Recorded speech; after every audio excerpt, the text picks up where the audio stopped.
사찰대에 붙였을 때는 그 사찰은 수행을 중심으로 그 수행 중에서도 무슨 수행? 가나선 수행을 중심으로 하는 사찰이다. 이렇게 이해를 하시면 됩니다. 아시겠죠? 그래서 사실은 우리 독림선언 불자님들은 이 선에 대한 이해가 좀 더 다른 불자들보다는 정확하게 이해를 하고 있어야 됩니다. 그래서 또한 우리가 이제 일반적으로 절에 다니는 분들이 기도를 하고 또 예를 들면 절도 하고 하지만은 특히 이 가나선 수행에 대해서 이것이 이제 우리 독립선언에 가지고 있는 정체성이에요. 그래서 여러분들이 조금 어렵지만은 그래서 저희가 이제 독립선문화대학을 따로 또 이렇게 만들어서 하고 있는 겁니다. 그래서 불교대학을 마치면 또 이제 가나선 입문과정부터 해서 또 가나선 전문과정까지 그렇게 해서 이제 공부를 여러분들이 지속적으로 해나갈 수 있도록 하는 겁니다. 그래서 한 번 들어서는 잘 이해가 안 돼요. 그죠? 여러분들이 막 그냥 레포트를 쓰고 가장 공부가 잘 되는 것은 레포트 쓰는 거예요. 내가 직접 써보면 머릿속에 쏙쏙쏙쏙 들어오는데 그냥 눈으로 한번 보고 제 얘기 그냥 귀로 듣고 하는 건 뭐예요? 그냥 한쪽 귀로 듣고 한쪽 귀로 흘러나가 버리잖아요. 머릿속에 다 이렇게 기억 저장이 돼야 되는데, 그죠? 자, 우리 교재 77쪽 한번 보시기 바랍니다. 우리가 지난번 강의 때는 이 선이라고 하는 것은 그냥 단순히 어떤 실천적인 면만 있는 것이 아니라 그 선의 이론적 토대들이 있습니다. 여기에는 이제 반야 공사상을 비롯해서 열애장 사상이라든지 화엄 사상이라든지 불성 사상이라든지 그죠? 이런 여러 또 뭐 법화경을 비롯해서 화엄경을 비롯한 여러 경전들을 기반으로 해서 이러한 이제 선사들이 자기 나름대로의 어떤 선의 이론들을 만들게 되는 겁니다. 특히 이제 우리가 이제 가장 눈여겨봐야 될 분이 바로 신수, 해능이라고 하는 분이에요. 신수와 해능. 이 두 분은 누구의 제자예요? 누구의 제자입니까? 홍인 스님의 제자예요. 누구의 제자라고요? 홍인 스님. 자, 따라합니다. 달마, 해가, 승찬, 도신, 홍인. 이 이제 바로 홍인 스님이 이제 제 5조가 되는데 이 홍인 스님의 문화에는 많은 제자들이 있었는데 그 중에서도 이제 가장 이제 뛰어났던 제자가 바로 이 두 분이에요. 그래서 이 홍인 스님의 이제 쉽게 말해서 쉽게 요즘 말로 하면 오른팔 왼팔인 거죠. 홍인 스님의 오른팔 왼팔의 역할을 했던 분들인데 그분 중에 한 분이 이제 신수고 그죠? 그 또 한 분이 누구예요? 해능이라고 하는 스님이에요. 근데 이 두 분은 어떤 출생 과정이나 또 이렇게 성장하는 과정이 너무 대비되는 인물이라고 했어요. 육조 해능 스님은 나무꾼, 홀어머니를 모시는 나무꾼 출신이었고 이 신수 스님은 뭐예요? 장군 출신이었던 거예요. 그러니까 집안이 아주 이렇게 귀족 집안이었던 겁니다.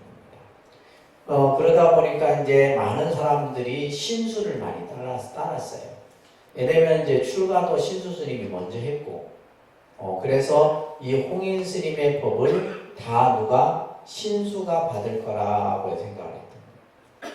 그런데 이제 늦게 이 해능이라고 하는 나무꾼 생활을 했던 해능이 이제 이 해능 스님의 성씨가 노씨입니다. 노씨. 그래서 노행자다 이렇게 불려져요. 육조남경에 보게 되면 노행자다라고 불려지게 되는데 그래서 이제 이 보니까 해능 스님은 글자도 모르고 일정부시 공부를 해본 적이 없어. 근데 이제 이 해능 스님이 발심을 하고 깨달음을 얻게 되는 계기가 바로 뭐예요? 금강경입니다. 우리가 독송하는 금강경. 근데 금강경이 무슨 뜻인지도 몰라. 근데 금강경의 어느 구절에 와서 마음이 그냥 눈이 환하게 열립니다.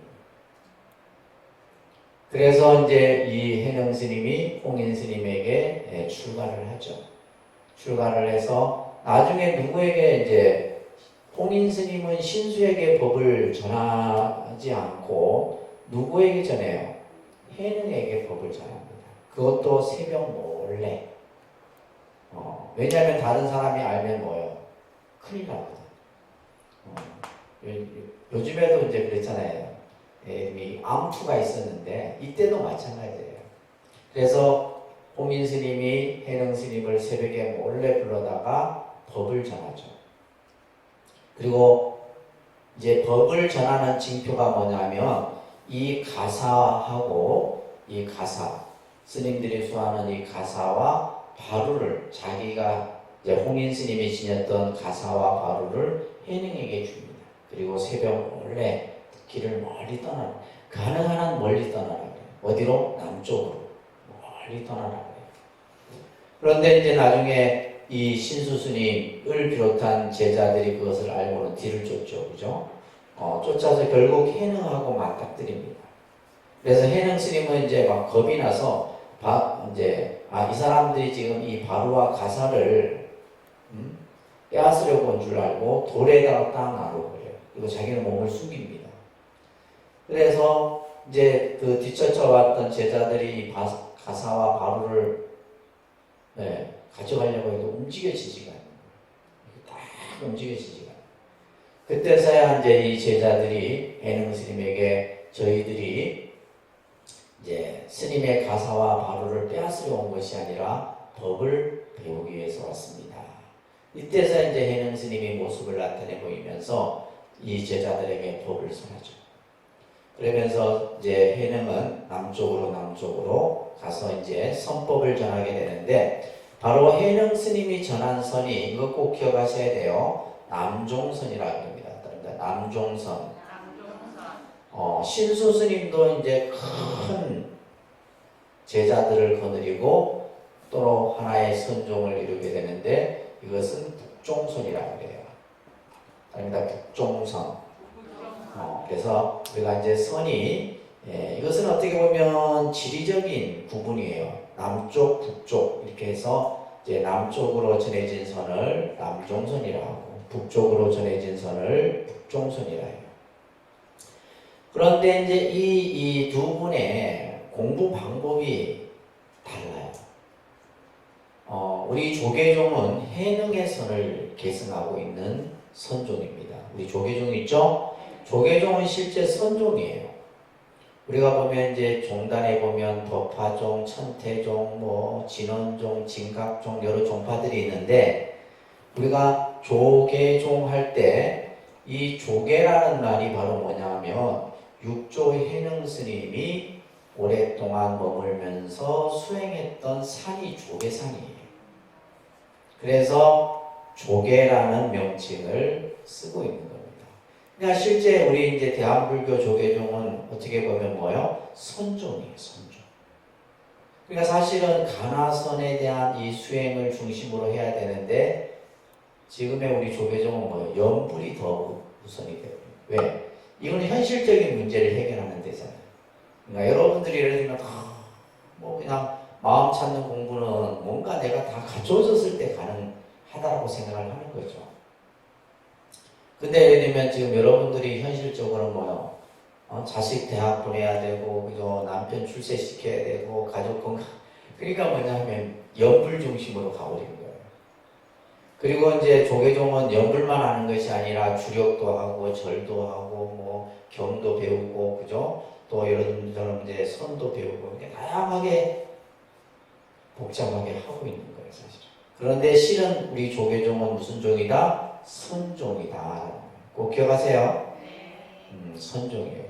그래서 우리가 조계종의 가장 큰 스님을 종정이라 하고 그 밑에 스님을 방장이라 다 선종에서 내려오는 모습들인 거예요. 그래서 우리가 예를 들면 가장 큰 스님을 선사라 하죠. 수행을 잘하는 분들을 선사라 하고 더 잘하는 분을 뭐예요? 대선사 이렇게 표현하는 거예요. 그런데도 이제 우리가 사실은 이제 어떻게 보면 이 한국 불교가 쭉 조선 불교, 그러니까 삼국으로부터 해서 쭉 내려오면서 나중에 공부하시겠지만은 6.25 사변 이후에 이제 막 불교가 혼란기에 접어들고 이러다 보니까 우리가 가지고 있는 정체성을 잃어버립니다. 그래서 지금 이제 종단에서도 선에 대한 교육, 선에 대한 이해를 계속 이렇게 강조하는데 지금은 뭐에 밀리냐면 명상에 밀리고 있는 거예요.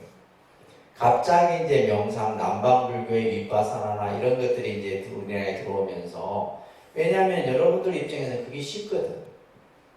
쉽다 이 말이에요. 쉽다라고 하는 것은 보편적으로 누구나 할 수 있다는 얘기예요. 근데 선은 지금까지도 우리 불자들은 선은 뭐예요? 스님들만이 하는 수행이지 우리가 어찌 감히 선을 할 수 있느냐 이런 생각들을 보편적으로 가지고 있어요. 이제 그러다 보니까 이제 여러 가지 이제 이러한 조사 가나선에 대한 보급이 사실은 늦어지고 있는 겁니다.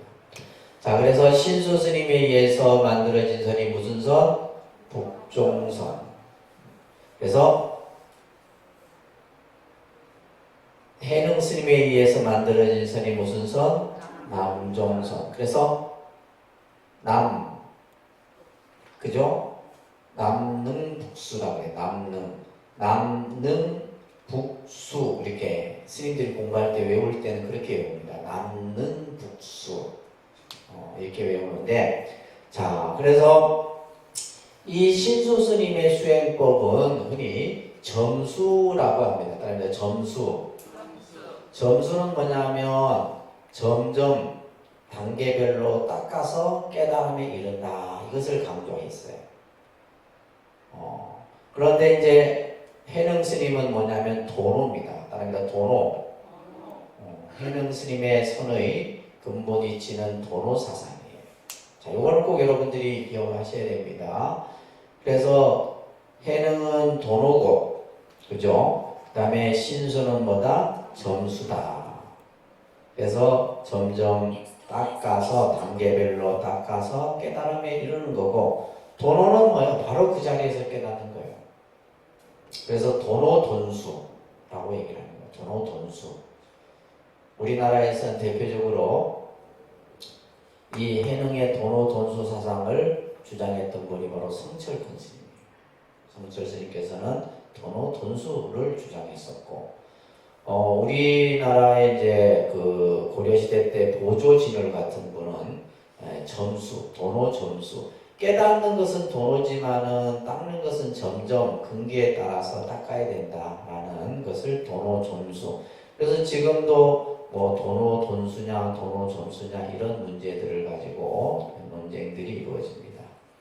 자, 신수 스님의 이제 이 점수의 개념을 신수 스님의 이 개송에서 우리는 알 수가 있어요. 따라합니다. 신시보리수, 심여명경대, 시시금불식, 물사약진해. 자, 따라합니다. 몸은 보리수요.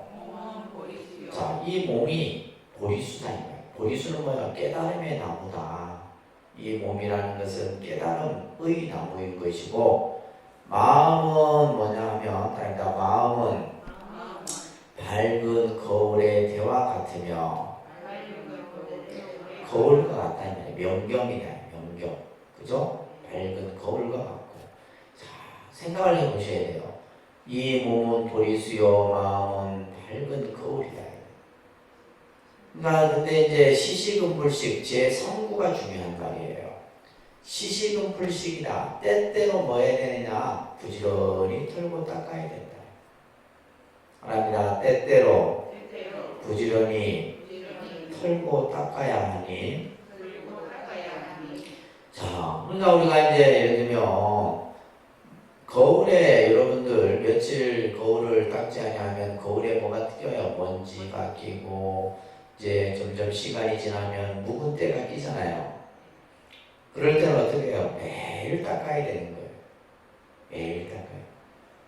우리가 이제 이 독립선언도 보면 아침마다 매일 쓸고 닦고 봉사하는 분들이 계시고 다 모두가 이제 매일 하는 거예요. 근데 어떤 사람은 스님 뭐 매일 할 거 뭐 있어 일주일에 한 번 하지. 그러면 굉장히 힘듭니다. 사실은 매일매일 하면 그냥 1시간 할 거 한 10분만 하면 돼. 근데 일주일에 하게 되면 어떻게 돼요? 한 3시간을 해도 표도 안 나. 우리 마음이 그렇다 이 말이에요. 마음이라고 하는 것은 매일매일 털고 닦아야 하는데 이것을 가만히 놔두면 어떻게 돼요? 마음의 때가 자꾸 끼는 거예요. 여기서의 때는 뭐예요? 번뇌를 말하는 겁니다. 이 번뇌의 때가 계속 끼니 어떻게 해야 된다? 때때로 털고 닦아라. 그래서 예를 들면 티끌이 묻지 않도록 해라. 이게 이제 신수스님의 가르침이에요. 이게 핵심입니다. 그러니까 신수스님은 뭐예요?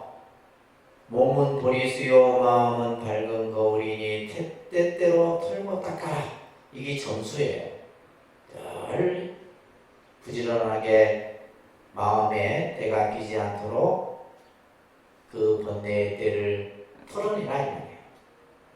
그런데 해능 스님의 개성을 볼까요? 따라합니다. 보리 본무수요 명경역 비대라 본래 무일무리니 하처약진의 자, 따라합니다. 보리는 본래 나무가 아니요. 보리라고 하는 것은 본래 나무라고 이름 붙일 것이 없다 이 말이에요.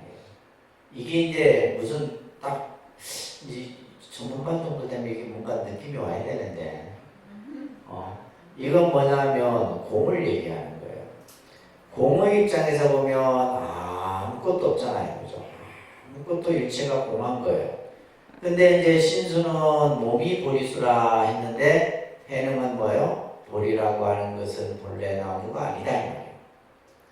또한 명경역비대나 밝은 거울 또한 대가 없습니다. 밝은 거울 또한 없는 것이다 이 말이에요. 이게 완전히 대조되는 그 가르침의 내용이에요.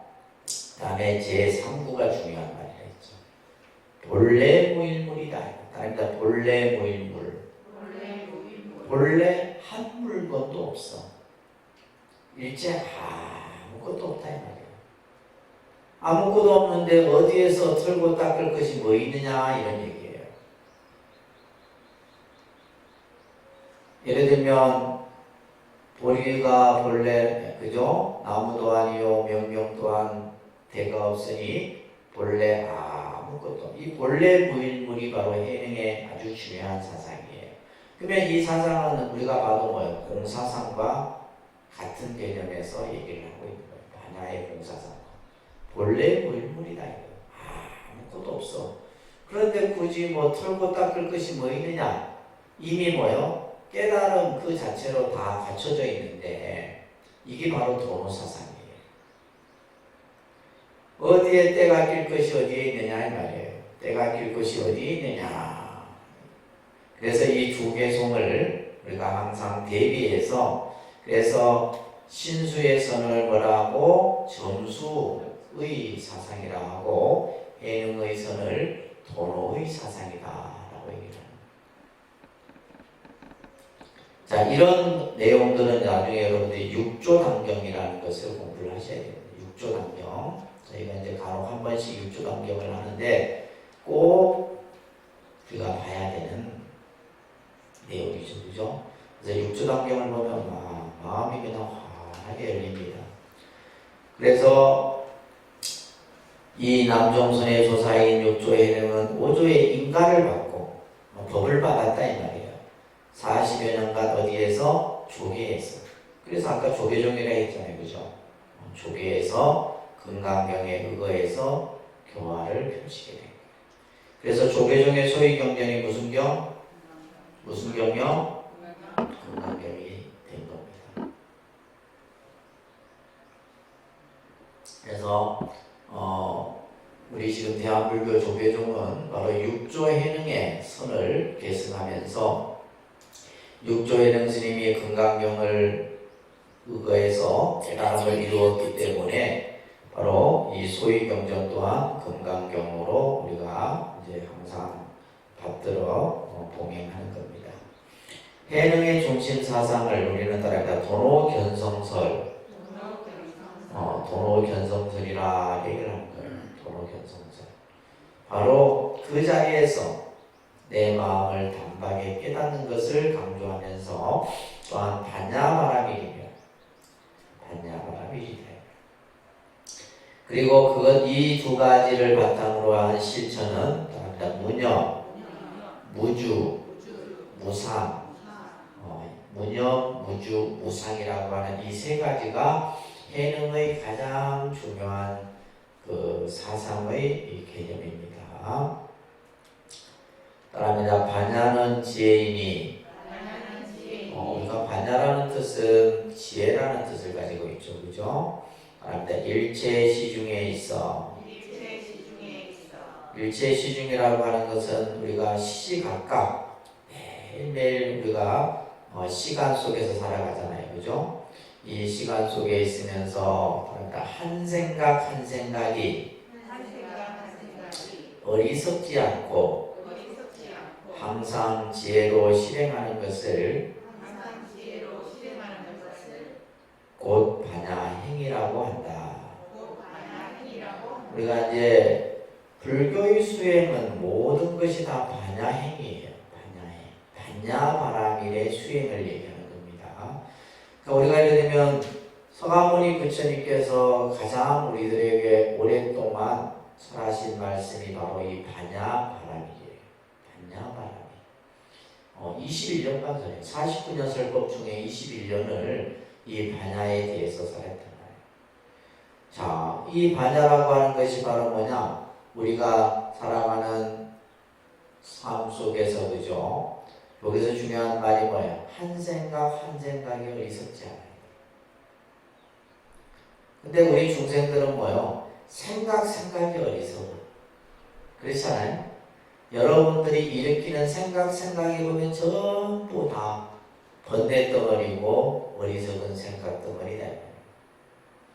이 생각이 어리석지 않고 항상 지혜로서 나타나서 행하는 것이 바로 반야행이다.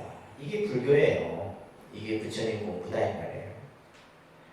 또한 견성, 우리 마음을 보는 것이 바로 반야 삼매에 드는 것이다. 내가 참선수행을 해서, 그죠? 내 마음을, 견성이라는 말은 마음을 본다 이 말이에요. 마음을 본다. 그다음에 견성, 성불. 우리가 이제 이 선의 가장 근본 목적이 바로 견성 성불이에요. 우리가 이제 일반 교리적으로는 부처님 깨달음을 얻는 것이다라고 그죠? 불교의 목적은 뭐다? 깨달음이라 얘기했잖아요. 불교의 목적은 뭐라고요? 깨달음이에요.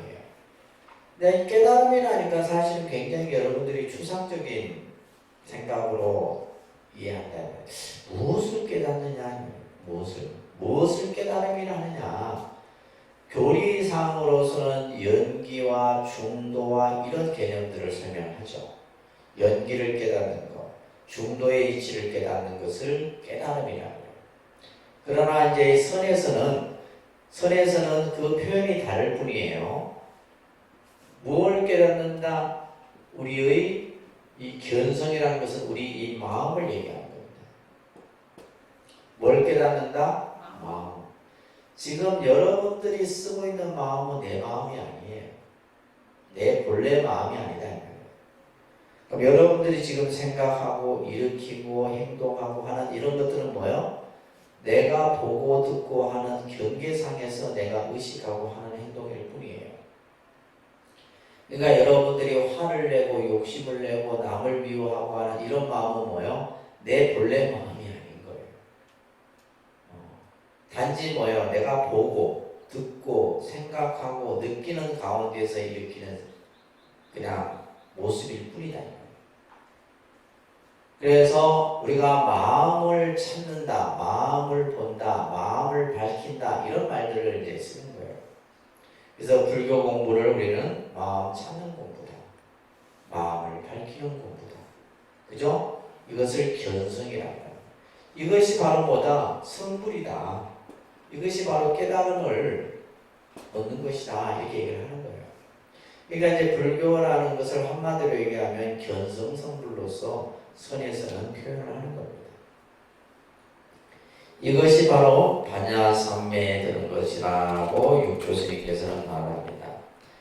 따라합니다. 자성의 심지를, 자성의 심지라는 말이 무슨 말이에요? 아니 좀 이게 지금 사실은 여러분들이 그냥 읽으면 무슨 말인지 사실 잘 몰라요. 자성의 심지, 내 마음 바탕을 얘기해요. 내 마음의 근본 마음자리. 그래서 선에서는 이것을 마음자리라고 얘기하는 거예요. 무슨 자리요? 마음자리. 그러니까 자성의 심지, 마음의 그 근본 자리를 말하는 거예요. 이것을 뭘로서 간주하라는 거예요? 지혜로서 간주한다. 지혜로서. 지혜로서 간주한다는 말은 분별적인 생각을 가지고 보는 것이 아니라 있는 그대로 보는 거예요. 있는 그대로 본다. 근데 우리는 있는 그대로 보지 못하잖아. 세상을 있는 그대로 보지 못합니다. 내가 그냥 알고 있는 어떤 지식이나 이해의 생각 속에서 우리는 사람을 보는 것도 마찬가지고 어떤 우리가 세상을 보는 안목도 마찬가지예요. 그러니까 여러분들은 뭐가 해요? 귀가 얇잖아. 누가 뭘 하면 그냥 내가 보지도 않고 그 말을 그냥 그대로 믿어버려. 그렇잖아요. 그죠? 믿어버려. 또 그런데 예를 들면 저 사람 되게 나쁜 사람이야. 그러면 그 말에 그냥 저 사람이 나쁘다라고 우리는 이미 생각을 해버리는 거예요. 그 사람의 본래 면목을 우리는 보지 못하고. 그래서 우리들이 살아가는 이 삶이 되게 어리석은 생각 속에서 살아가는 거예요. 그래서 여기서 지금 지혜로서 관조한다. 그래서 여러분들 반야신경에도 보면 간자재보살이 깊은 반야 바람일단을 행할 때 온이 공함을 비추어 보시고, 이렇게 이제 관조라는 말은 꿰뚫어 본다 이런 말이에요. 관조라는 말은 뭐라고요?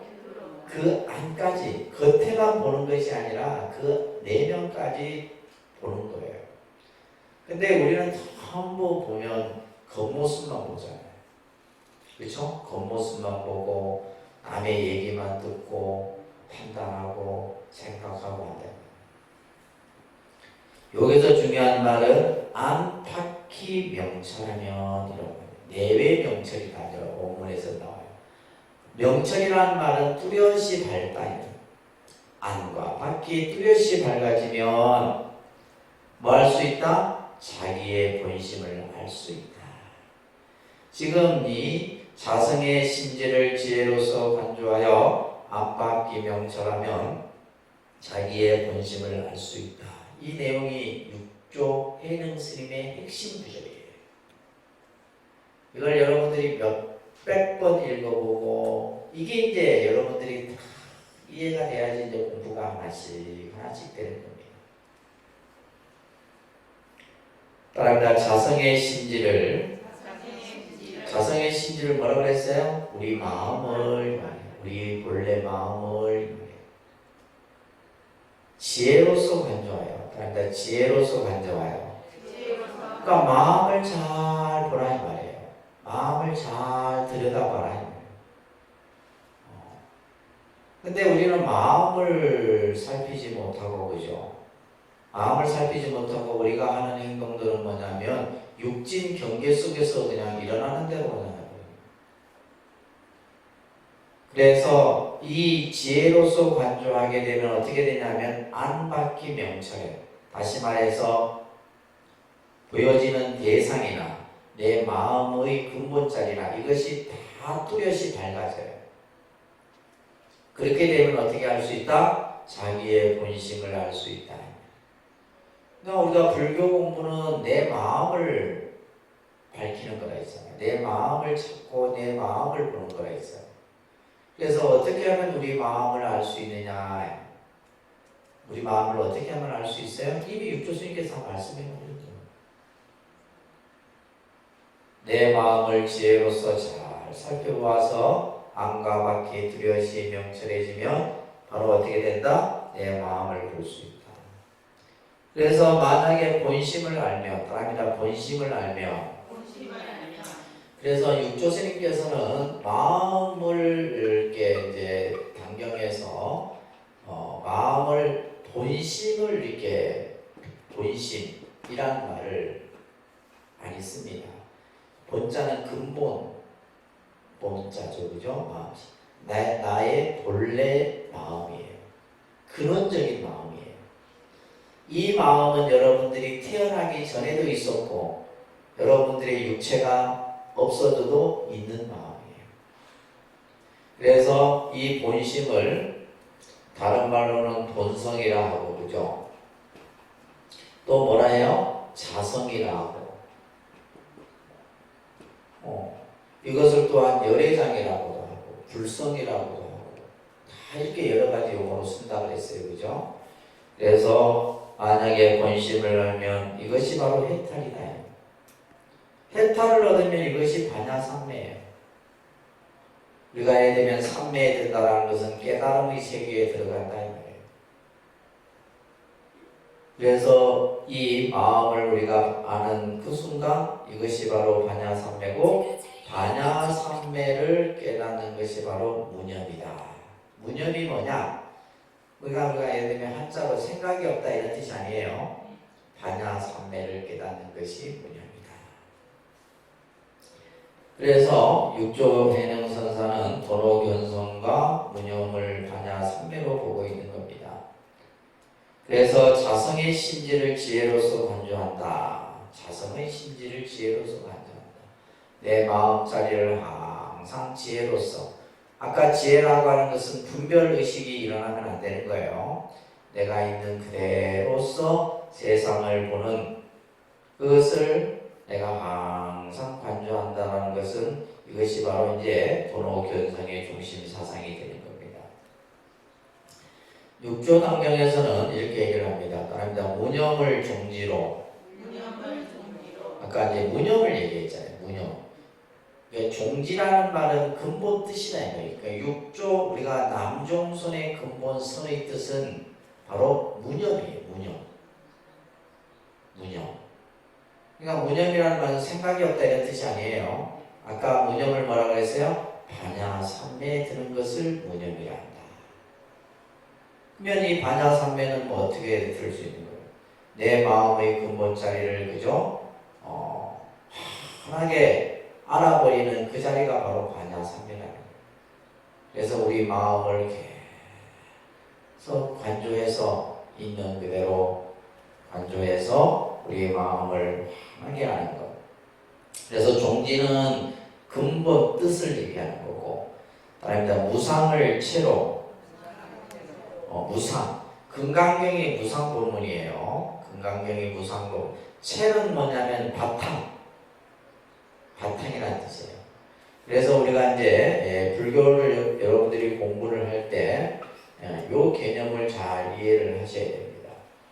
어떤 개념이냐 하면, 모든 현상에 대해서 또 어떤 그 이치에 대해서 불교가 설할 때 세 가지 개념을 가지고서 해요. 첫 번째가 체입니다. 체. 그러니까 체, 상, 용, 체상용이라고 하는 개념을 잘 이해를 하셔야 되는데, 체는 우리가 예를 들면 이것은 근본 바탕을 체라고 그러죠. 그죠? 근본 바탕.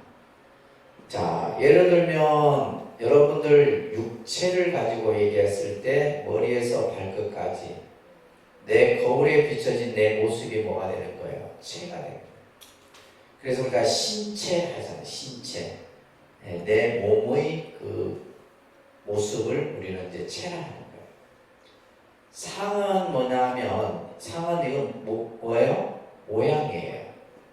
상은 뭐다? 모양. 그러니까 예를 들면 체가 있으면 그 체에 따른, 예를 들면 우리가 얼굴부터 시작해서 코, 눈, 귀 뭐 다 이 것들이 뭐예요? 모양이에요. 모양. 그 다음에 용은 작용입니다. 이런 공부들은 되게 조금 이제 공부를 많이 해야지 이제 조금씩 그래도 이제 한번 들어두면 계속해서 이제 여러분들이 나중에 경정 공부나 이런 거 할 때도 더 도움이 돼요. 용은 뭐냐면 작용이에요. 쓰임이다. 손은 뭐예요? 물건을 잡고, 그죠? 발은 뭐예요? 걸을 걷고, 이게 다 용의 작용이에요. 작용이다. 눈은 대상을 보고, 이런 것들은 다 작용이에요. 그래서 최상용으로 이제 설명을 많이 하는데, 그러니까 여기서 말하는 것처럼 무상을 뭐로 보고, 채로 보고, 근본으로 보고, 그 다음에 우주를 또한 본으로 삼으니 일체, 말합니다. 일체의 외부 경계에 물들지 않는 것을 무념이라고 한다. 무념이 뭐냐? 우리가 알게 되면 일체의 외부 경계, 외부 경계라고 하는 것은 자, 이게 외부 경계예요. 내가 눈으로 보여지는 대상들, 귀로 들려지는 소리들, 내가 코로 맡아지는 냄새들, 이런 것들이 외부 경계라고 해요. 이런 경계에 뭐 해야 돼요? 물들지 않아야 돼요. 물들지 않는다는 말은 뭐냐? 마음을 빼앗기지 않아야 돼요. 이것을 무념이라고 얘기를 하는 겁니다. 근데 우리는 뭐냐면 외부 경계에 마음을 빼앗겨 안 뺏겨요? 빼앗깁니다. 그러니까 이 쉽게 마음을 빼앗긴다는 건 뭐냐면 내가 좋은 것을 보면 갖고 싶고 좋은 소리는 듣고 싶고 싫은 소리는 화가 나고 이거 다 마음을 빼앗기는 거예요. 근데 우리는 항상 외부 경계에 늘 뭐요? 하루에도 수십 번, 수백 번, 수천 번 전부 다 마음을 빼앗겨버려요. 그리고 이 마음을 빼앗긴다는 것은 내가 그 경계에 휘둘린다는 거예요. 마음이 휘둘린다 이런 표현 쓰거든요. 마음이 휘둘려요. 그러니까 마음이 이랬다 저랬다 좋았다 싫었다 막 그냥 하루에도 감정 기복이 수십 번, 수백 번 하잖아요. 이거는 뭐가 안 됐다는 거예요. 마음 공부가 아직 안 됐다는 거예요. 그러니까 예를 들면 내가 봐도 들어도 그죠? 그거에 대해서 반응을 일으키면 안 되는 거예요. 이것을 무념이라는 거예요. 생각을 하지 않는 것이 아니라 그런 어떤 경계가 나타나더라도 내가 그 경계에 대해서 마음을 그래서 이제 이런 경우는 이제 명상 수행에 있어서 특히 요가 수행에서도 이런 것들을 강조하는데 마음을 대상에 빼앗기지 말아라 이런 말을 합니다. 마음을 뭐에 빼앗기지 말아라? 대상에 대해서 외부 경계에 대해서 내가 마음을 빼앗기지 마라.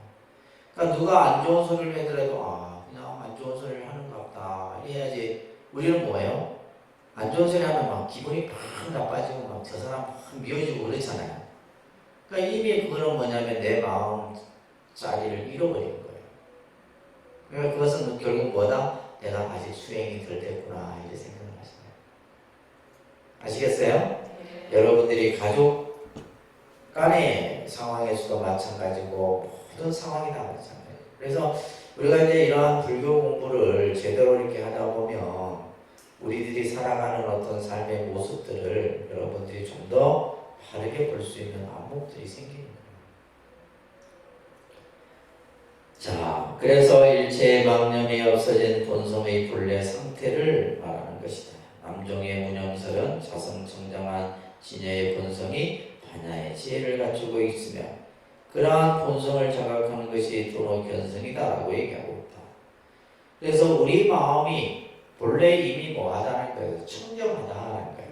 그래서 이것을 자성청정심이라고 합니다. 그러니까 자성청정심.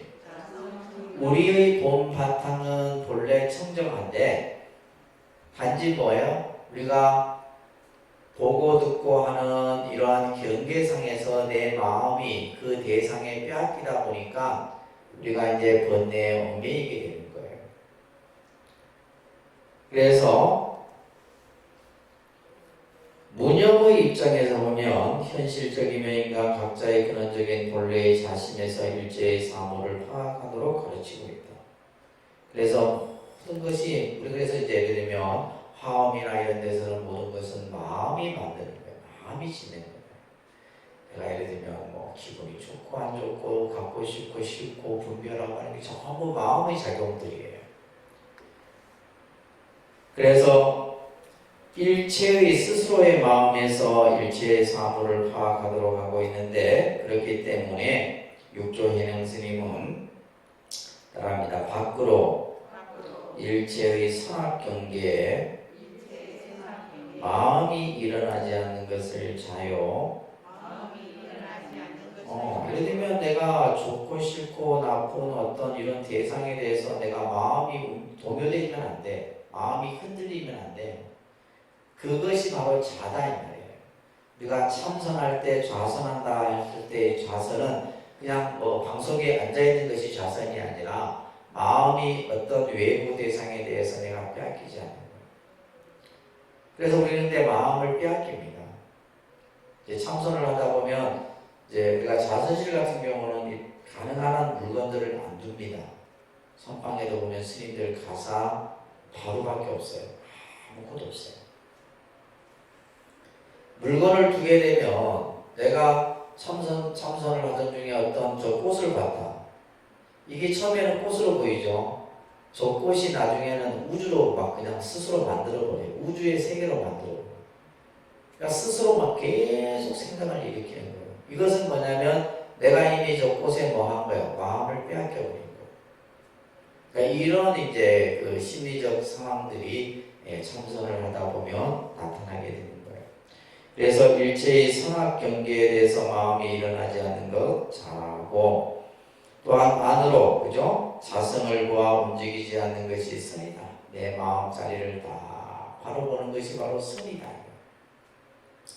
그래서 선이라고 하는 것은 내 마음자리를 바로 보는 것이에요. 선이 뭐다? 내 마음을 바로 보는 것. 이게 선이에요. 아셨죠? 내 마음을 다.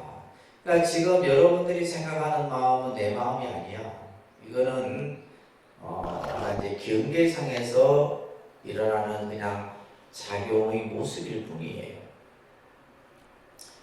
그렇기 때문에 망념이 일어나지 않음이 무념이다. 자, 따라합니다. 망념이 일어나지 않음이 무념이다. 무념이 뭐냐? 자, 지금 아까 무념을 종주로 삼는다 했어요. 이 남종소는 이게 핵심입니다. 그러니까 예를 들면 망념은 번뇌를 얘기하잖아요. 쓸데없는 생각, 불필요한 생각들을 일으키지 않는 것이 무념이다. 생각이 없다 이런 뜻하고 다릅니다. 그죠? 쓸데없는 생각, 번뇌의 생각을 일으키지 않는 것이 무념의 입장이며, 그러한 마음의 본성을 보는 것이 바로 도노견성이다. 우리 이제 견성이라는 말을 제가 했잖아요. 그죠? 그래서 육조해능 스님은 자성청정과 심의 자각과 무념, 무주, 무상, 이 무념, 무주, 무상의 개념이 육조단경에서 쭉 써내지고 있고, 특히 이제 금강경 같은 데서는 무상법문이라고 하는 거예요. 금강경. 그래서 이렇게 육조해능 스님의 선법이 이제 중국 당나라부터 시작해서 송대까지 쭉 이제 펼쳐지게 되는 겁니다. 그래서 이제 육조해능 스님 이후에 이제 많은 제자들이 나타나게 되는데, 그러한 이제 조사들에 의해서 계속 이루어지는 선을 조사선이라고 하는 거예요. 아시겠죠? 조사선.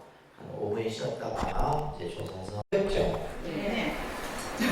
공부를 처음 접하니까 당연히 어렵지. 그래서 공부를 자꾸 하셔야 됩니다. 자, 먼저 지금 이제 쭉 서술식으로 설명이 되어 있는데요. 이걸 조금씩 이제 이해하기 쉽게 위해서 하나하나 좀 설명을 드리도록 하겠습니다. 내용으로 치면 굉장히 많은 내용이에요, 사실은. 자, 우리 이제 중국 선종은 그 시작이 달마로부터 이제 시작을 되어져서 우리가 공부했듯이 남종의 해능, 북종의 신수를 거치게 됩니다. 그래서 이제 그 전개 과정도 여러분들이 조금 이해를 하셔야 되고, 그리고 도서관에 가서 책 좀 보세요, 책 좀. 도서관에 다양한 책들이 있는데 가서 보시면 되지. 책들은 안 보고 다들 뭐 하는지 몰라. 자, 이제 구세기에 이제 중국도 보면 굉장히 땅덩어리가 넓습니다. 그죠? 면적이 굉장히 넓다 보니까 이제 당시 강서 지역 중심으로 해서 마조도일이라고 하는 스님이 이제 나오게 되고, 호남 지역에는 이제 석도희천이라고 하는 이제 스님이 나오게 돼요. 그래서 이제 이 두 스님으로 이어지는 이제 중국의 선을 가장 이제 중국 선종이 아주 성황했던 시대라고 얘기를 합니다. 그래서 보통 우리가 이제 당송 시대라고 얘기를 하는데, 우리나라도 마찬가지로 이제 이 당송 시대는 우리나라 역사로 보면 통일과 고려 시대, 통일신라와 고려 시대를 이렇게 서로 맞물리게 되죠. 그러니까 그때도 우리나라가 이제 불교도 그렇고 또 문화도 그렇고 가장 아주 성행했던 시대입니다. 그러니까 중국도 마찬가지로 가장 화려했던 시대가 당나라고, 그 다음에 문학적으로 발전했던 시대가 송나라 시대입니다. 그래서 이것을 당송시대라고 얘기를 하고, 우리나라는 무슨 시대요? 통일신라와 이제 고려를 해당을 하게 됩니다. 이러면서 이제 중국 선종은 새로운 시대를 맞이하게 되는데, 이것을 우리는 이 조사선 불교다라고 얘기를 하는 거예요. 이 조사선 불교는 기존에 어떻게 보면 부처님 당시부터 해서 달마로부터 쭉 이어졌던 그런 어떤 기존의 어떤 불교의 어떤 변화가 이때부터 나타나기 시작하는 거예요. 그래서 어떤 합니다. 선이 단순한 명상이나 습선의 영역을 탈피하여 현실적인 일상생활 가운데 융합된 새로운 생활 종교로서 나타난 것이 바로 조사선이다. 자, 이 조사선 불교가 이 지금 저희들이 함께 같이 읽었던 요 내용이 중요한 구절이에요. 기존의 이제 선이 새로운 변화의 바람을 맞이하게 돼요. 그러니까 우리가 예를 들면 수행도 마찬가지고 사상도 마찬가지고, 시대가 변하게 되면 그 시대에 맞는 변화들이 나타나는 거예요. 그죠? 그래서 단순한 어떤 명상과 어떤 습선의 영역을 탈피한다는 것은, 기존의 선은 뭐예요? 나무 아래나 동굴이나 숲속에서 다 혼자서 앉아서 참선하고 이것을 중심으로 했었던 거예요. 그런데 이제 이 시대가 되게 되면은 여기서 말하는 것은 현실적인 일상생활. 그러니까 예를 들면 지금 당면한 여러 가지 이제 현실적인 문제들이 있겠죠. 예를 들면 먹는 것부터 입는 것부터 시작해서 많은 스님들이 모여 살다 보니까 일상생활 속에서 새로운, 여기서 또 이제 중요한 말은 생활 종교라는 말이에요. 생활 종교. 그러니까 기존에 이제 선이 뭐 어떤 참선만 하고 이것이 아니라 생활 속에서 하나의 어떤 수행과 생활이 서로 이렇게 연결되어진 이러한 모습으로 나타난 것이 바로 조사선이다. 그래서 지금의 우리 한국의 선의 모습이 이것을 그대로 이제 행해지고 있는 겁니다. 우리 한국의 선원에서도. 그래서 조사선의 기본 정신은 자각된 근원적인 평상심으로부터 일상생활을 걸림없이 지혜롭게 삶을 전개하는 생활 종교이다. 자, 우리가 이제 조사선이 이제 이러한 마조도일이나 석도이천으로부터 시작해서 쭉 이제 중국의 선불교가 새롭게 꽃을 피우게 되는데, 이때부터 나타난 것이 뭐냐면 자각된 근원적인 평상심이라고 하는 것은 뭐예요? 내 마음의 근원 자리를 밝힌 가운데 말이에요. 내 마음의 다시 말해서 마음 수행을 하는 가운데 말이에요. 일상생활을 걸림없이 지혜롭게 삶을 정리하는 생활이죠. 그러니까 쉽게 얘기해서 예를 들면 우리가 이제 선원에서 스님들이 수행을 할 때 공양을 하고 울력을 하고 그다음에 뭐요? 또 행선을 하고 이러한 어떤 일상적인 행위들, 그죠? 이런 것들이 수행과 그대로 연결되어져서 나타나는 것이 바로 생활불교예요. 지금 우리가 살고 있는 21세기도 지금 이제 우리가 생활불교라는 용어를 굉장히 강조하는 거예요. 생활불교라고 하는 것은 여불과 여러분들이 절에서 하는 기도와 여러분들이 가정에서 하는 생활이 서로 다른 게 아니다 이 말이에요. 기도하는 마음이 결국 여러분들이 가정에서 일상의 삶 속에서 그 기도하는 마음이 그대로 투영되어야 되고, 내가 밥을 먹는 것이 하나의 수행이 되어야 되고, 그렇잖아요. 여러분들이 도반들과 차를 마시는 것이 하나의 수행이 되어야 되는데, 우리는 지금 뭐냐면 법당에 와서 그냥 기도하는 것만이 그냥 수행으로 생각해요. 이거는 잘못된 것이다. 무슨 말 이해되세요? 그러니까 내가 예를 들면 공양을 하는 것도 수행이고, 내가 예를 들면 법당을 청소를 하고 울력을 하고 도량에 풀을 하나 뽑고 하는 것이 수행이다 이 말이에요. 수행이 꼭 방석에 앉아갖고 절을 하고 그냥 부처님께 경을 읽고 하는 것만이 수행이 아니라 이것이 바로 뭐냐면 생활종교예요. 생활종교. 그러니까 우리의 일상생활 속에서 그대로 연결되어지는 거. 그러니까 이제 스님들 같은 경우도 이제 우리가 수행을 할 때 수행도 이제 수행이라는 것을 하지만은 공양부터 예불부터 물력부터 하는 모든 일상의 이것을 사실 더 중요하게 여기는 거예요. 예를 들면 참선하는 분들이 참선 빠지는 건 괜찮아. 근데 아침 공양 빠지는 것은 문제가 돼. 아침 공양을 빼먹는 것은 문제가 된단 말이에요. 그리고 우리가 흔히 예를 들면 여러분들이야 잠을 잘 때 내가 자고 싶을 때 자잖아요. 근데 스님들은 9시 되면 자야 돼. 왜? 잠자는 것 또한 수행이에요. 단순히 피곤해서 자고 우리가 예를 들면 자기 위해서 자는 것이 아니라 그 잠자는 자체도 수행인 거예요. 차를 마시는 것도 수행이에요. 차. 그래서 실제 이제 우리 나중에 이제 또 이 선문화라고 하는 공부를 하는 가운데서는 차와 선, 그래서 다선일미라는 말이 있고 다선선다일치라는 말이 있어요. 실제 이 차가 어디에서 시작이 됐냐 하면 달마로부터 기원을 잡고 있습니다. 실제. 그래서 이 이제 차를 마시는, 그래서 이제 우리가 이제 스님들이 보면 예전에는 이제 차를 80년대 이럴 때는 녹차를 스님들이 참 좋아했어요. 그래서 예를 들면 이제 봄에 처음 따는 해차들 이런 것들을 이제 스님들이 즐겨 마시고 했다가 어느 날 또 보니까 보이차를 또 다 즐겨요.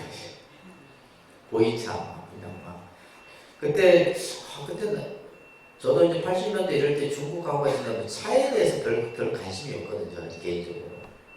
그때 보이차를 사놨으면 지금 떼부자가 됐을 텐데. 그러니까 그것도 안목이 있어야 되는 거예요, 사실은. 그때는 뭐냐면 보이차는 그냥 쿡쿡한 냄새나고 이제 이렇게 좀 아는 사람만 알았지, 그냥 녹차 이런 데 스님들이 관심이 많았어요. 그러다가 이제 보이차, 이제 2000년대 들어서 요즘에는 뭐요? 선원이 전부 커피가 유행해요. 어디 스님들이 제일 좋은 커피를 마시는 거예요. 그러니까 입맛만 고급화되어 버린 거예요. 맛없으면 안 마십니다. 저도 이제 커피가 하도 이제 제 입맛에 맞는 커피를 찾다 보니까 저도 이제 입맛이 고급이 돼갖고 이게 참 문제인 거예요. 그러니까 그런 이제 차 문화도 변화가 생기는 거예요. 차 문화. 그러니까 실제 우리 전통차 하는 분들이 하동이나 이런 데 보면 스님들이 녹차를 안 마셔주니까 스님들이 가장 많이 마시거든요. 안 마셔주니까 이게 이제 생산 판로가 없어져 버려요. 근데 그 다음에 이제 보이차는 또 요즘 너무 비싸. 한 편에 1000만원짜리 하는 것도 있고 그래요. 한 편에 1000만원, 몇백만원. 그러니까 또 그건 너무 비싸니까 요즘에는 뭘로 바뀌어요? 커피로 바뀌어요. 나중에 다시 또 뭘로 갈 것 같아요? 녹차로 다시 갈 것 같아요. 그러니까 이런 식으로 이제 우리가 선언해서 차를 마시는 것 또한 그냥 스님들은 차를 마시면서 뭐 농담도 하고 이렇게 하지만은 그 가운데 뭐가 있는 거예요? 수행이 있는 거예요. 이런 것들을 무슨 불교라 한다? 생활불교라고 얘기를 하는 거예요. 생활불교. 생활 종교로서 나타난 겁니다.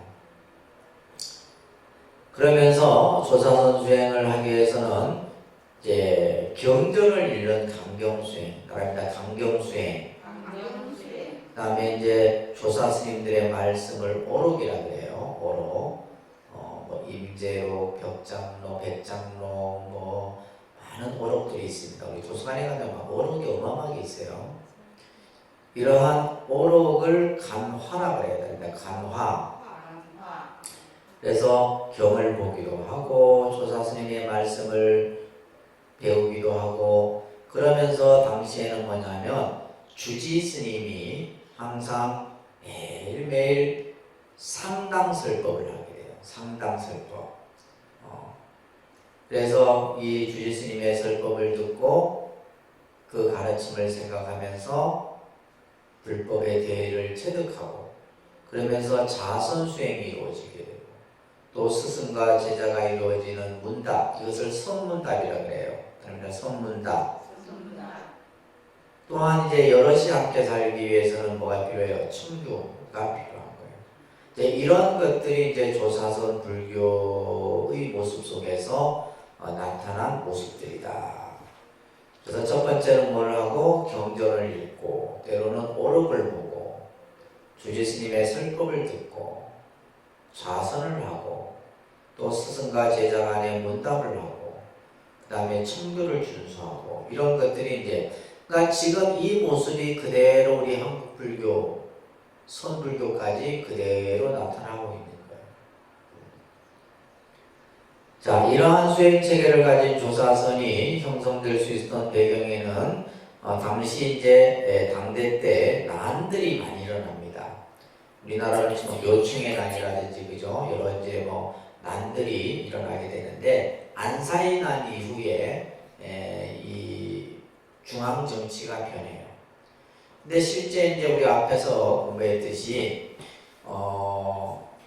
이 북종선 신수 스님의 북종선은 중앙 정치하고 가장 밀접한 연관을 갖고 있게 됩니다.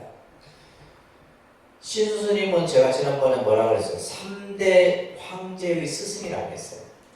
측천무 뭐 이런 우리 가장 알고 있는 여러분들 측천무는 다 알고 있죠, 그죠? 측천무나 당시 3명의 측천무를 중심으로 해서 3명의 황제의 스승이었던 분이 바로 북종선 누구였어요? 신수였어요. 신수. 그래서 실제 북종선은 크게 번창을 하지 못합니다. 왜? 왕조가 바뀌잖아요. 왕조가 바뀔 때마다 이것은 이제 중앙 정치하고 늘 가까워 있던 이런 이 북종선들은 때로는 이제 뭐 크게 성행하기도 했지만 또 한편으로 뭐요? 정치 권력에 의해서 여러 가지 문제점들이 나타나기도 했던 거예요. 반면에 우리 해능 스님은 남종선이죠, 그죠? 이 남종선은 정치 권력과 손을 닿지 않습니다. 주로 이제 이 남종선은 지방에 위치하게 돼요. 그래서 지방의 호족들, 지방의 관료들이 있죠, 그죠? 지방의 관료들하고 이제 이 사람들이 이제 많이 후원도 하고 시주도 하고 하게 되죠. 그러다 보니까 이제 크게 중앙 정치하고는 관계가 없다 보니까 흔들려요, 안 흔들려요? 안 흔들리죠. 그래서 해능의 남종선이 크게 뻗어나갈 수가 있었던 거예요. 역사적으로, 시대적으로 보면 그렇습니다. 자, 이런 개념들도 여러분들이 좀 잘 이해를 하면, 그래서 여러분들이 이제 중국 역사도 조금 봐야 돼요, 사실은. 자, 그러면서 선종교단적인 측면에서 보게 되면, 백장해의 스님, 백장해. 이 백장해도 이제, 육조 해능의 한참 아래 제자가 되는데, 백장해 스님에 의해서 이 청교가 제정이 되게 돼요. 청교. 청규라고 하는 것은 선언에 있어서의 어떤 규율입니다. 선언. 그러니까 선언에서 수행을 하는 분들이 지켜야 될 규율. 그래서 우리가 예를 들면 지금도 이제 통도사는 통도사 청규가 있고 해인사는 해인사 청규가 있고 청규가 있어요. 그러니까 스님들이 공동생활, 공동수행생활을 하기 위해서 지켜야 될 것이 바로 뭐다? 청규예요.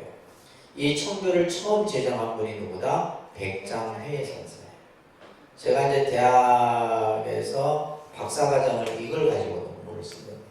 제가 논문을. 그래서 백장 스님의 백장 청규를 가지고 이제 박사학위를 내가 받았죠. 그러니까 누구보다도 이 분야에서는 제가 잘 알고 있겠죠. 그죠? 잘 알고 있습니다. 그래서 이 백장회 스님에 의해서 청규가 제정이 되게 되고, 당시 이제 보게 되면 여러 이제 그 불교도 보면 유론도 있고 뭐 선언도 있고 뭐 또 교학을 하는 것도 있고 했었는데, 이 백장 스님은 기존 이제 유론과 선언이 같이 있었나 봐요. 아마 시대적으로 보게 되면. 그래서 유론으로부터 독립을 하게 돼요. 그러면서 이 백장 스님께서 뭐를 제정했냐면, 여기 밑에 교재에 나와 있듯이 보청법을 제정을 하게 됩니다. 그런데 보청법. 보청법은 이 보청법이 뭐냐면, 다시 말해서 이제 스님들이 수행을 하는 데 있어서 가장 이제 문제가 됐다는 것이 경제입니다. 경제. 쉽게 말해서 먹고 사는 것이 가장 큰 걱정이에요. 한 산중에 1000명 이상의 대중이 모여 산다고 생각해 보세요. 1000명 대중이 매일 아침, 점심, 저녁을 먹는다 생각해 보세요. 그게 들어가는 식량이나 여러 가지 창거리들이 얼마나 많은 것들이 필요했겠어요. 그러니까 예를 들면 이제 시주에 의존하는 것은 한계가 있는 거예요. 시주에 의존하는 것은 한계가 있어요. 그러다 보니까 이제 자급자족의 생산 활동을 하기 위한 법이 바로 보청법이에요. 이것을 이제 요즘 말로는 울력이라고 합니다. 뭘 한다고요? 울력. 스님들이 이제 그 밭을 갈고 씨를 뿌리고 농사일을 하게 됩니다. 그래서 이제 백장 스님 같은 경우는 일일 불작 일일 불식이라 해서 하루 일하지 아니하면 하루 먹지 마라. 이 법을 보청법을 통해서 제정을 합니다. 근데 여기서 이제 우리가 여러 가지 문제점들이 나오는데, 만약에 이제 당시 이 백장 스님은 또 뭘 이 청규에서 강조를 하셨냐면, 불전을 세우지 말고 법당을 세우라는 말을 청규에서 말씀을 하셨어요. 불전은 뭐냐면 불전과 법당이 다릅니다. 그래서 중국 사찰에 가면 불전이라는 이 형판을 많이 보게 돼요. 지금도 불전. 이 불전은 뭐냐면 부처님을 모셔라. 똑같이 다 부처님을 모셔놓습니다. 불전과 법당이라고 하는, 요즘에 우리는 법당이라는 말을 많이 쓰죠. 이 불전과 법당은 다릅니다. 그래서 이 불전은 뭐냐 하면 말 그대로 부처님께 불공의식을 하는 공간이에요. 그래서 백장 스님은 이걸 세우지 말아라. 스님들이 결국 그러면 불공의식을 이렇게 청하는 이들이 누구예요? 누가 와서 합니까? 시주자들이 와서 합니다. 요즘 말로 예를 들면 절에 얼마를 내고 불공을 스님께 해달라. 그러니까 스님들이 지금 뭘 해야 돼요? 수행을 해야 되는데 매일 법당에 가서 그냥 시주자들이 오면 불공해고 하는 거예요. 그래서 백장 스님은 불전을 세우지 말아라. 뭘 세워라? 법당. 법당은 뭐냐면 주지 스님이 법을 설하는 공간이에요. 법을 설하는 공간을 법당이라 하고, 우리가 기도 의식 불공을 하는 곳을 불전이라. 그래서 백장 스님은 이걸 세우지 말고 뭘 세워라? 법당을 세우라고. 이게 굉장히 중요한 개념이에요, 실제. 그래서 지금 여러분들 우리 그 봉암사, 한국 선의 대표적인 사찰이죠. 봉암사는 뭘 안 해요? 제를 안 지냅니다. 불공 이런 거 없어요. 기도 안 받습니다. 오직 뭐마요? 스님들이 수행만 해요. 그러면 그 100여 명에 되는 스님들을 어떻게 의식주를 하느냐? 조계종 종단에서 1년에 몇 억씩 그 수행할 수 있도록 보조를 해주는 거예요. 무슨 말인지 이해되세요? 그래서 그러니까 그러한 개념이 그래서 이제 가능한 한 그러니까 요즘에는 이제 보면 선원들이 경제적인 문제를 많이 어려움을 겪습니다. 그래서 여러분들이 뭘 하는 거예요? 수행하는 해제 결제 기간에는 대중 성방 대중 공양을 갈 수밖에 없는 거예요. 그러니까 전부 산에 있잖아요. 산에 있잖아요. 산 구석에 있으니까 누가 가서 뭐 불공하고 누가 가서 뭐 기도하겠어요. 안 되는 거예요. 그러니까 이제 예를 들면 도시에 있는 큰 사찰이나 이런 사찰들이 신도들을 데리고 가서 공부하는 스님들께 공양하고 하는 것이 선방 대중 공양이에요. 무슨 말인지 이해되세요? 그러니까 예를 들면 그 뭐 10명이 됐든 20명이 됐든 30명이 됐든 스님들이 한철 3달 동안 먹고 쓰고 하는 그것이 어마어마하거든요. 그렇잖아요, 실제. 그러다 보니까 이제 우리가 흔히 시주자를 단월이라고 하는데 이러한 단월에 의존하는 것도 어느 정도 한계가 있기 때문에 백장 스님은 보청법을 통해 갖고 이제 이것은 뭘 하기 위한 거냐면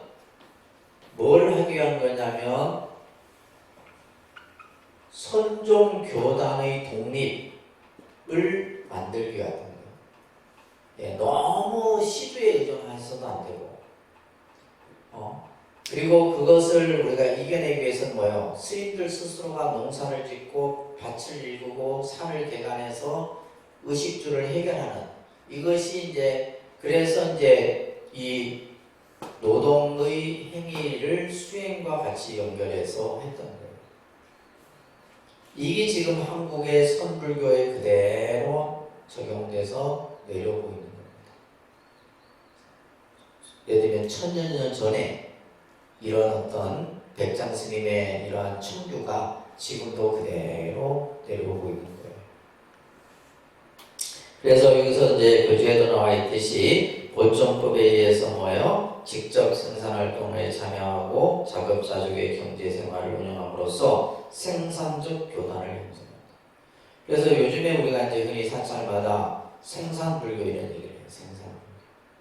그러니까 사찰도 시주에 의존하지 말고 뭔가 이제 생산활동을 해야 된다. 그래서 이제 예전에 뭐 사찰 몇몇 사찰들이 뭐 된장을 만들어서 팔고 뭐 이런 것들을 했는데 그것도 한계가 있는 거예요. 그러니까 그거 이제 이거 좋으니까 일반 이제 기업에서도 이제 대량으로 해버리니까 이게 이제 안 맞는 거죠. 뭐 고추장을 만들고 된장 만들고 뭐 간장 만들고 그죠? 이런 것들 뭐 하는데 특히 뭐 통도사 서원암 같은 데서도 이제 된장을 팔아갖고 스님들 수행하는데 이렇게 보태고 하는데도 한계가 있는 거예요. 이러한 조사선 불교를 형성했던 인물은 바로 예능의 남종손 계통으로 이어지는 남학회양, 청원행사, 마조도일, 석두희천 이런 분들이에요. 그 중에서도 지금 이제 남학회양이나 청원행사나 마조도일이나 석두희천은 당시에 가장 대표적인 육조 해능의 제자입니다.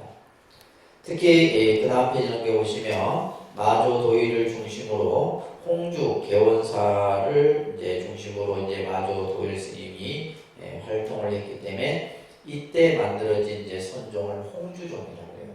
홍주종. 그래서 선종도 여러 종파가 만들어집니다. 이것을 또는 이제 강서종이라고도 하고, 그 다음에 석두이천을 중심으로 이제 나타난 종을 석두종이라고 합니다. 석두종. 그래서 이제 그 이후에 이제 뭐 임재 스님에 의해서 임재종, 법안 스님에 의해서 법안종, 뭐 이런 종파들이 5종, 5개의 종파들이 나타나게 돼요. 그 뒤에서 공부를 할 겁니다. 자, 이와 같이 조사선 수행의 특징은 일상생활 속에서 나타나는 생활 종교로서의 성불교를 전개했다는 것이다. 생활 종교, 그죠?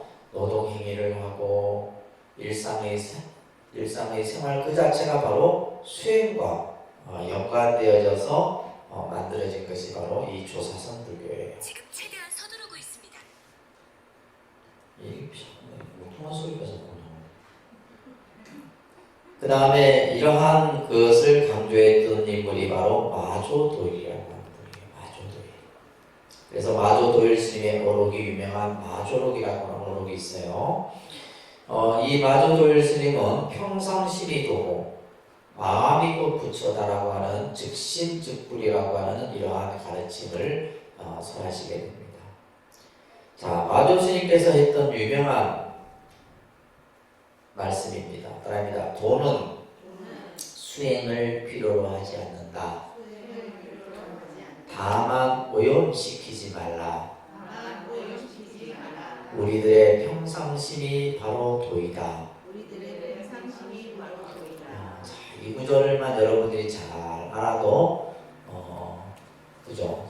불교를 다 한다고 할 수 있는 거예요, 사실. 자, 도라고 하는 것, 깨달음이라고 하는 것은 우리는 이제 일반적으로 도를 깨닫기 위해서 또 마음을 깨닫기 위해서는 뭘 해야 한다고 생각해요? 수행을 해야 된다고 생각하잖아요. 이게 일반적인 견해예요, 그죠? 여러분들이 수행을 해서 도를 깨닫고 마음을 깨닫는다라고 생각하잖아. 또 그렇게 또 얘기를 하고 있고, 근데 마조 스님은 도라고 하는 것은, 깨달음이라고 하는 것은 수행이라는 것이 필요 없다 이 말이에요. 너무 획기적인 말 같잖아요. 우리는 그러니까 이 지금 말씀을 듣기 전에는 수행을 해서 내가 깨달음을 얻는다라고 생각했는데, 마조 스님은 도는 수행을 필요로 하지 않는다. 그 다음에 뒷구가 중요한 거예요. 다만 너의 마음을 오염시키지 마라. 근데 우리는 지금 뭘 하고 있냐면 수행을 한다고 하시고 수행하고 나서 우리 마음 오염시키고 수행하고 나서 또 마음이 오염되고 계속 반복인 거예요. 그러니까 여러분들 입장에서 보면 닦아도 뭐요? 때가 끼는 거예요. 그러니까 중요한 것은 마음을 오염시키지 않는 것이 중요한 거예요. 마음이 번뇌에 물들지 않게 하는 것이 중요하다 이 말이에요. 닦는 게 중요한 게 아니고, 아셨어요? 근데 여러분 닦고 나면 또 오염시키고 닦고 나면 또 오염시키고 맨날 반복해. 그러니까 이제 여러분들이 이제 절에 다니는 분들이 그래요. 10년, 20년 다녔는데 그 자리라 똑같다면 변화가 없는 거예요. 이제 그때 되면 아이고 내가 막 절에 다녀봤자 막 소용도 없네. 내가 닦아봤자 소용도 닦는 게 중요한 게 아니라 여러분들이 가지고 있는 본래 마음을 물들지 않도록, 그죠? 번뇌에 물들지 않도록 하는 것이 더 중요한 거예요. 그러면서 평상심이 바로 도다. 평상심. 우리가 이제 선에 있어서 가장 중요한 마음이 바로 평상심을 갖는 거예요. 자, 그러면 이 평상심이라는 것이 뭐냐? 중요한 얘기입니다. 따라합니다. 평상심이란 조작도 없고 시비도 없고 취사도 없고 범부나 성인이라는 분별하는 마음이 없는 인간의 근원적인 마음을 가리킨다. 이게 평상심이에요. 우리가 이제 수행을 하면 이 평상심이 유지돼야 돼요. 평상심이 유지돼야 된다. 평상심을 유지하는 것이 바로 수행이에요. 그래서 지금 마조 스님은 평상심이 도다 얘기했잖아요. 그죠? 도가 수행을 해서 얻어지는 것이 아니라 평상심을 갖는 것. 자, 우리는 이제 우리 마음은 항상 이 세 가지 마음이 문제예요. 세 가지 마음. 첫째는 뭐냐? 분별이에요. 첫 번째 마음은 뭐다? 분별심이라고 합니다. 분별심. 이 분별심은 좋다, 싫다, 내 거다, 네 거다라고 하는 거예요. 선이다, 악이다, 옳다, 그르다. 이렇게 이제 그러니까 우리는 모든 것을 분별하게끔 의식이 그렇게 갖춰져 있어요. 근데 분별하지 말아라. 분별심. 그 다음에 조작심이라고 해요. 그러니까 조작심. 조작이라는 것은 내가 임의대로 지는 거예요. 조작한다. 그렇죠. 우리가 예를 들면 모든 것을 내 생각에서 내가 만들어요. 여러분들 그렇죠? 만든다 이 말이에요. 내가 누군가의 얘기를 듣고 나면 그걸 가지고 또 자기 생각을 만들어. 보고 듣고 하는 모든 모습이 다 마찬가지예요. 우리는 스스로 자기 생각을 계속 만들어요. 만들어갖고 이것은 이렇고 저것은 저렇고 맨날. 그리고 또 뭘 해요? 시비심이래요. 그다음에 시비심. 옳다 그러다라는 마음을 또 일으켜. 무엇이 옳고 무엇이 옳고 그런 거 없어요. 우리가 무엇이 옳고 무엇이 그러다라는 것은 자기의 주관적 입장에서 보는 관점인 거예요. 그래서 예를 들면 우리가 절에서도 보면 신도들 간에도 뭐가 옳고 무엇이 그러고 맨날 그냥 지그들끼리 싸웠어. 내가 볼 때는 하나도 옳은 것도 없고 그런 것도 없고 없는데, 그러니까 그것은 자기의 생각 속에서 자기 스스로 판단을 하기 때문이에요. 그러니까 이 세 가지 마음을 없애는 것이 수행이에요. 여러분들 아시겠죠? 얼마나 쉬워. 이 세 가지 마음을 없애는 것이 수행이다. 분별하지 않고 조작하지 않고 시비하지 않고 이것을 하지 않는 마음이 바로 뭐다? 평상심이다. 평상심이에요. 그래서 내가 수행을 하게 되면 여러분들이 이제 평상심으로 자꾸 그 마음을 갖춰나가는 것이에요.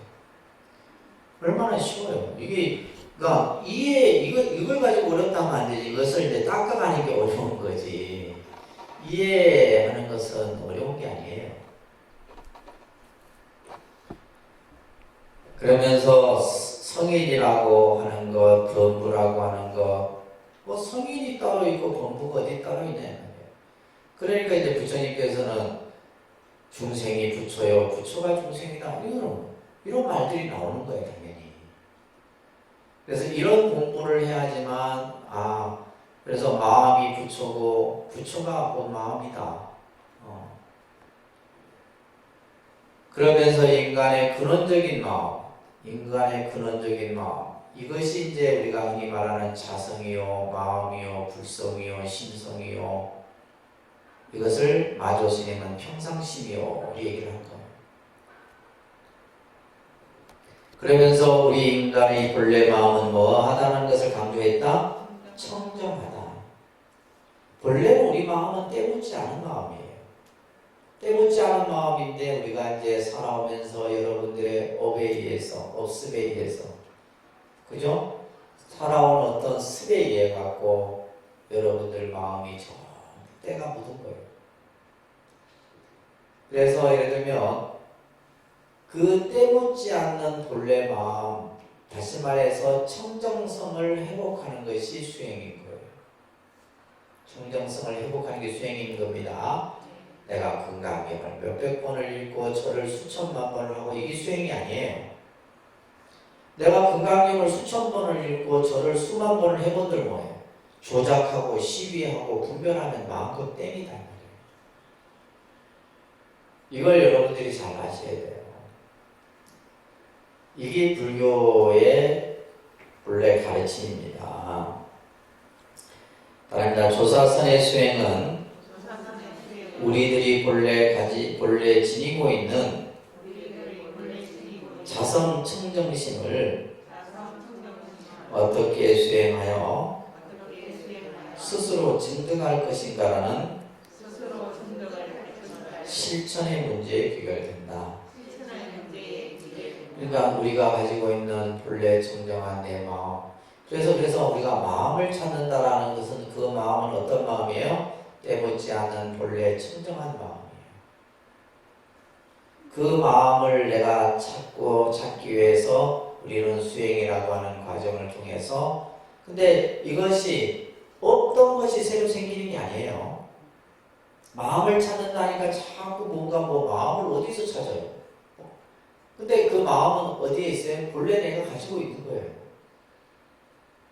그래서 청정성의 회복이라는 말을 많이 씁니다. 내가 가지고 있는 내 마음의 청정한 마음을 다시 본래로 찾는 거예요. 그래서 임재의 연스님도 제 방에서 닦아야 할 도가 있고 증득해야 할 법이 있다고 하지만 무슨 법을 증득하고 무슨 도를 닦으려 하는가 이렇게 얘기하고 임재선 뭘 닦고 뭘 증득하려고 하느냐 이런 본문들은 진짜 말 그대로 등골이 오싹한 본문이에요. 우리는 뭘 닦는다, 무엇을 증득한다 라고 하는데 무엇을 증득하고 무엇을 닦고자 하느냐는 거예요. 그냥 우리가 본래 가지고 있는 거예요. 단지 그 우리가 가지고 있는 본래 마음이 우리가 스스로 어리석음에 의해서 그것을 보지 못하고 있을 뿐이에요. 그래서 우리가 가지고 있는 이 본래 마음이 왜 그 마음을 보지 못해요? 무지하기 때문이에요. 뭐 하기 때문이다? 무지. 어리석음 때문에 보지 못하는 거예요. 왜 어리석느냐? 탐진치 삼독이 여러분들의 마음을 다 덮고 있기 때문이에요. 이 탐진치 삼독의 마음이 우리 마음을 다 덮어버려요. 우리가 가지고 있는 청정한 마음, 본래 그 깨끗하고 깨끗한 그 마음을 다 덮고 있기 때문에 근데 우리가 그렇잖아요. 예를 들면 태양은 늘 비추고 있죠. 근데 구름이 가리면 태양은 보이지 않습니다. 근데 구름이 거치고 나면 태양은 늘 밝게 빛나는 거예요. 그래서 우리가 이제 마음을 태양에 비유하는 이런 경전의 표현들이 많아요. 마음은 항상 우리 마음은 늘 밝게 빛나고 있는데 이 무지로 인해서 탐진치 삼독에 의해서 우리의 마음을 다 가려버리고 자, 그래서 조사선의 이 수행체계의 핵심을 일상적이고 평상적인 마음, 그죠? 일상의 마음. 우리가 밥을 먹고 잠을 자고 울력을 하고 청소를 하고 내가 일상생활을 하고 그러니까 여러분들이 예를 들면 집 가정에서 음식을 만들고 설거지를 하고 청소를 하는 거 이게 전부 뭐예요? 수행이라 생각해요. 근데 이걸 막 일이라 생각하면 내가 이제 스트레스를 받는 거예요. 안 그래요? 제가 예전에 통도사 처음 출가했을 때는 자원봉사자 이런 개념이 없었어요. 우리 이제 출가한 행자들이 다 있었어. 그때 내가 출가했을 때가 윤달이었는데 예수제가 있었어. 내가 윤달이 있는 줄 알았으나 좀 다 지나고 나서 했을 건데 그때 윤달이 뭔지 알았나? 근데 딱 갔던 그 해가 윤달이 드는 해였는데 통도사에서 예수제를 하는데 뭐 보통 하루에 한 3,000명, 4,000명씩 와요. 그 설거지를 우리가 다 했거든.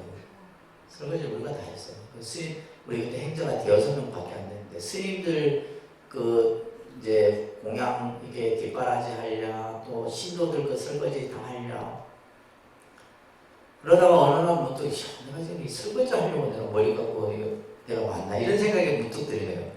그러니까 막 그때부터 뭐예요? 번뇌가 일어나는 거죠. 내가 이제 지금 해야 되나 말아야 되나 지금.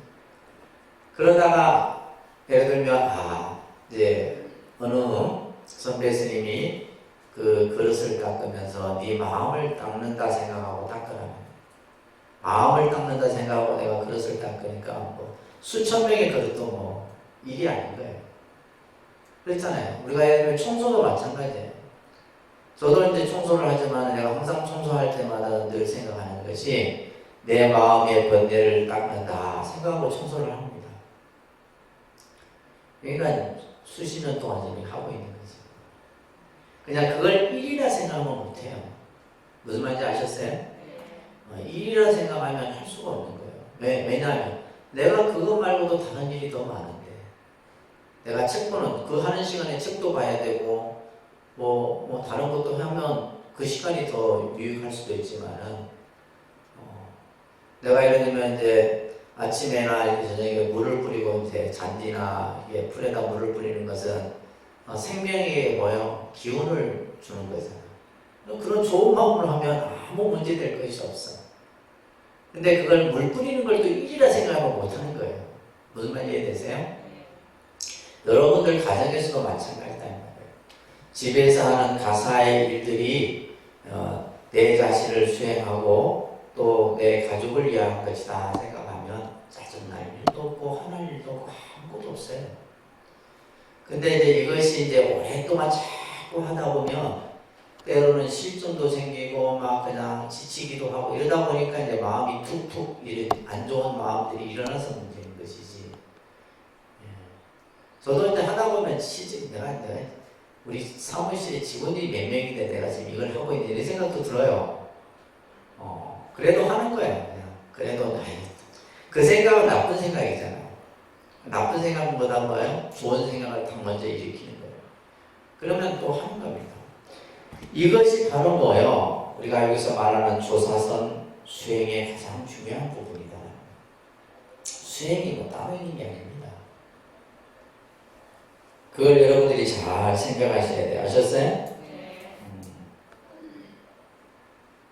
자, 그래서 조사선 수행의 핵심은 우리의 일상적이고 평상적인 마음이 바로 도다. 그래서 앞에서 도불용수 담마구역이며 답니다. 도불용수 담마구역. 앞에 구에서 있었죠? 도는 그죠? 닦을 필요가 없다. 단지 너의 마음을 오염시키지 마라. 그죠? 우리가 나쁜 마음이 일어나는 것은 내 마음이 오염된 상태예요.